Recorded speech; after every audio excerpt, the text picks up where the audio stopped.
Under traditional common law contributory negligence, even the slightest fault by a plaintiff in a negligence action barred any recovery.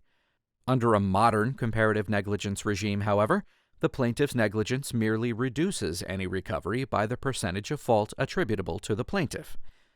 In Dobson v. Louisiana Power and Light, the court discussed how to apportion fault if there's negligence on both sides.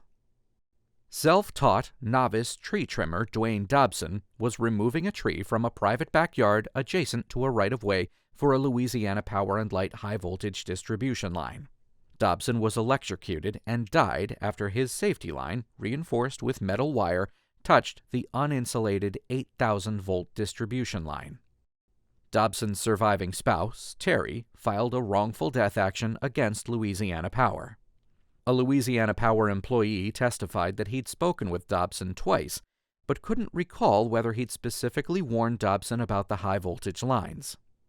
The trial court found that Louisiana Power was negligent in failing to maintain its right-of-way, insulate its high-voltage lines, or adequately warn of the danger.